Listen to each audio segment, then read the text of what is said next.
নমস্কাৰ মই অমৰজ্যোতি বৰ্মন পুনৰবাৰ আপোনালোকক স্বাগতম জনাইছো মই অন্যতম বিদ্যালয় তো বহু দিনৰ মূৰত আজি পুনৰ এটা ভিডিঅ' প্ৰস্তুত কৰিছো আপোনালোকৰ বাবে মানে এটা সৰু ইনফৰমেশ্যন আছিল সেইখিনি ভাবিছো আপোনালোকক এবাৰ শ্বেয়াৰ কৰি দিওঁ আৰু লগতে মানে যেহেতু ভিডিঅ' দিব পৰা নাই এই কাৰণে যে আমাৰ ইন্টাৰ্নশিপ চলি আছে এখন আমাৰ হোষ্টেলৰ ওচৰতে এখন স্কুল আছে আৰু এমপি স্কুল তাত মোৰ পৰিছে ইন্টাৰ্নশিপ ৰাতিপুৱাই যাব লাগে ৰাতিপুৱাই 9টা মান বজাতে যাব লাগে 9টা মানে 9টাৰ আগত যাব লাগে যেহেতু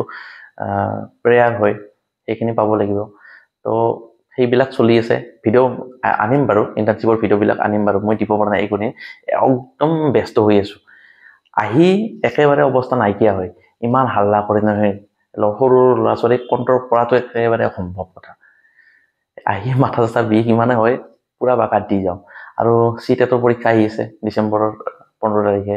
তাতে অকমান প্ৰিপাৰেচন চলি আছো যেহেতু হাতত আছে 1.5 মাহ অলপমান চাই আছো আৰু কি হয় নাজানো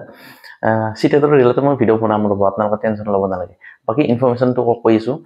ইতিমধ্যে ৰাউণ্ড 1ৰ যেহেতু কাউন্সেলিং হৈ গ'ল হয় নহয় কাউন্সেলিং হোৱাৰ পিছত যিমানখন অসমৰ ইনষ্টিটিউট আছে তাৰে এখন লিষ্ট ওলাইছে মানে কিমান এই ইনষ্টিটিউটবোৰত খালি হৈ আছে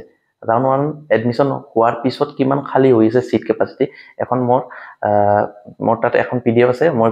পিডিএফটো মোৰ ভিডিও ডেসক্ৰিপচনত বাৰু দি দিম তাৰ পৰা আপোনালোকে ডাইৰেক্ট গৈ চাই ল'ব পাৰিব তো অহাকালি হয়তো আপোনালোকৰ ৰাউণ্ড 2ৰ ৰিজাল্ট ঘোষণা কৰিব তো একো টেনচন কৰিব লগা নাই আহি আছে কিছুমানে মানে এডমিশন ল'ব পাৰে কিন্তু দুদিন ক্লাছ যায় আৰু নাযায় আৰু সেইবিলাক সিট কি হয় স্পটত হৈ যায় বুজি পাইছে না অকনমান ধৈৰ্য ধৰক আহি থাকিব ৰাউণ্ড 1 ৰাউণ্ড 2 ৰাউণ্ড 3 আহি থাকিব চিন্তা কৰিব নালাগে আৰু যিসকলে নাম আহিছে তেওঁলোকে এডমিশনটো লৈ থক বুজি পাইছে যিসকলৰ নাম আহিছে এডমিশনটো লৈ থক পাছত আপোনালোকে কোনে জানে সিট পায় নে নাপায় হয় না নহয় তো এটা সিট পাব সেইখিনি অকনমান গুৰুত্ব সহকাৰে ল'ব তো এইখিনি ভিডিঅ' আজি প্ৰস্তুত কৰিলো আশা কৰিছো আপোনালোকে ভিডিঅ'টো চাই ভাল পালে যদি ভিডিঅ'টো চাই ভাল পালে এটা কমেন্ট কৰি জনাই দিব